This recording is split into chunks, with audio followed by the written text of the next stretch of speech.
If you're tired of a boring makeup look that doesn't last, you've come to the right place. Feeling stuck in a makeup rut is super common, but I promise the fix is way easier than you think. This isn't about buying a whole new set of products or adding 20 complicated steps to your routine. It's about making your current routine work smarter, not harder. Today, I'm going to show you 5 key techniques that will take your everyday makeup from boring to brilliant, so you can step out feeling amazing. Let's get into it.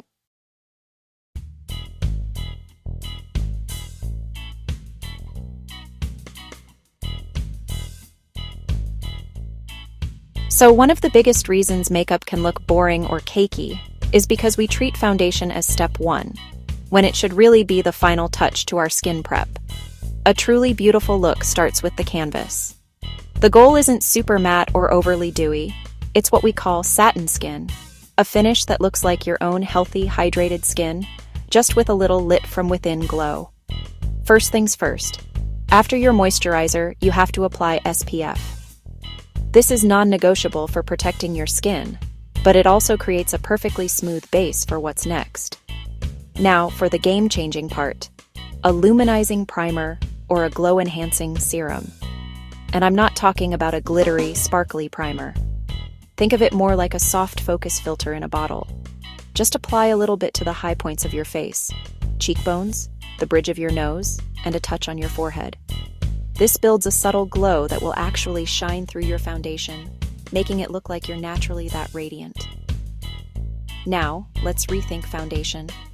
If you're still caking on a heavy, full-coverage formula every day, I want you to challenge yourself and try a skin tint, or a lightweight hydrating foundation instead. The modern way to do it is with a less is more approach. Put one pump on the back of your hand, and using a damp beauty sponge or your favorite foundation brush, just lightly press and stipple it into your skin. Start in the center of your face and blend it out. Don't try to cover every little thing. The goal is to even out your skin tone, not erase your skin. By letting that luminizing primer and your real skin peek through, you get a base that has life and dimension. It's the difference between a flat mask and living, breathing, gorgeous skin. All right, let's talk about the step that can either make or break your whole look, concealer. We've all made the mistake of swiping a giant triangle of product under our eyes. Not only does it waste product, but it's a one-way ticket to creasing and a heavy, overdone look. The better way to do it is all about strategic placement. Grab a hydrating, creamy concealer that's just a shade or two lighter than your skin. Instead of painting that triangle, apply one tiny dot in the inner corner of your under eye, where it's usually the darkest. Then add a small upward swipe at the outer corner of your eye, angling it up towards your temple for an instant visual lift. Now, here's a pro tip: just wait. Let the concealer sit on your skin for about a minute before you blend it. This lets the formula thicken up a bit, giving you way more coverage with less product. Once you've gently blended that in, it's time for the most shareable, game-changing trick you'll learn today: setting with a powder puff. Forget dusting loose powder on with a big fluffy brush. That just kicks it everywhere and doesn't really lock your makeup in. Instead, take a triangular powder puff, dip it into a super finely milled setting powder, and tap the excess off on the back of your hand. Then, gently press the powder right where you place the concealer. This pressing motion locks it all in place, blurs your skin, and prevents creasing all day long. It's the secret to that airbrushed, flawless under eye you see on makeup artists. You can use this trick to press a little powder on your T-zone too. Does your face feel a little flat after foundation? That's because we've evened out all the natural shadows and color. A lot of people reach for powder bronzers and blushes, but they can sometimes just sit on top of the skin and look a little muddy or stripy as the day goes on. For the most natural, skin-like finish, I absolutely love using cream products. They just melt right into your skin and become one with your base.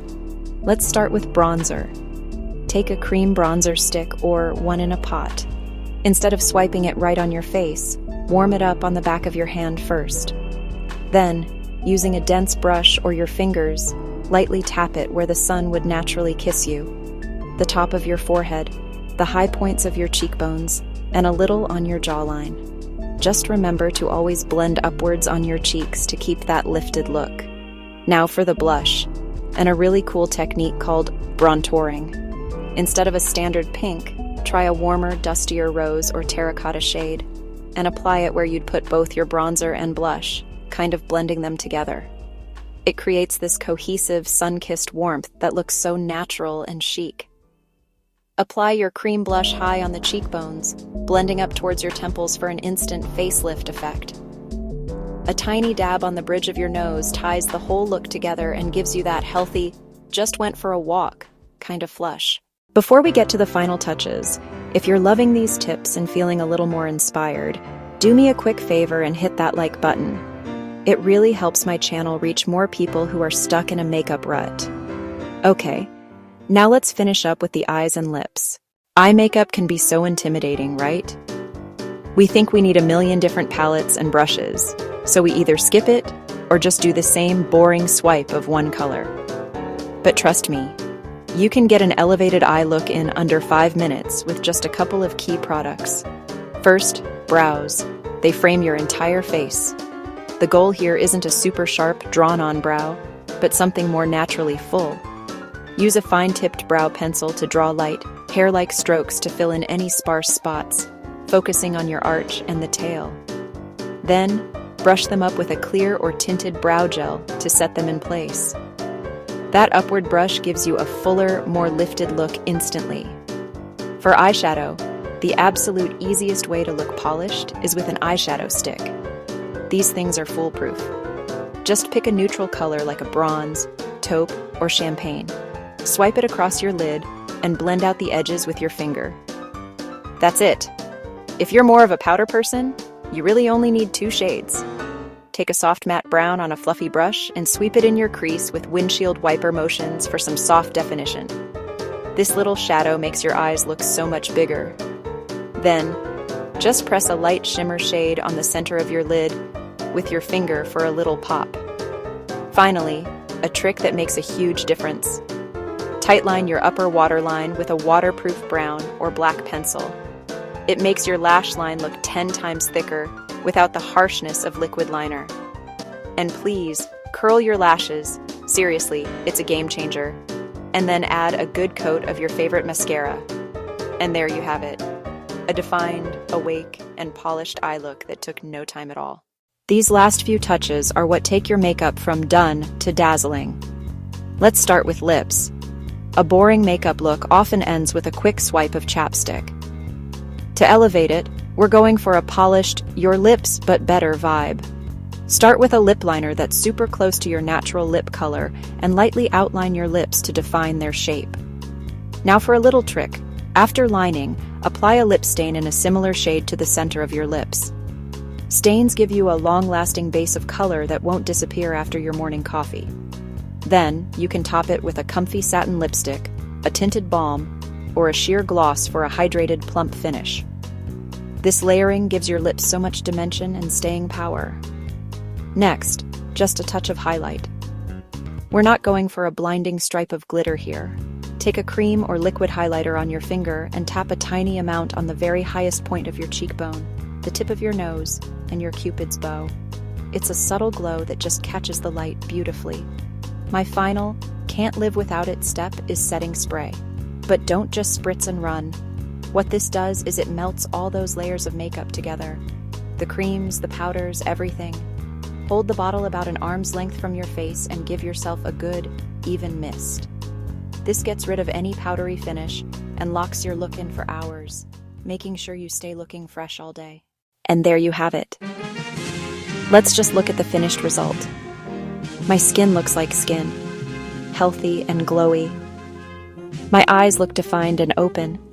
My cheeks have that seamless, natural flush of color. Nothing is heavy, nothing is flat, and it is definitely not boring. We didn't add a bunch of crazy new steps. We just made the ones we already do work smarter for us.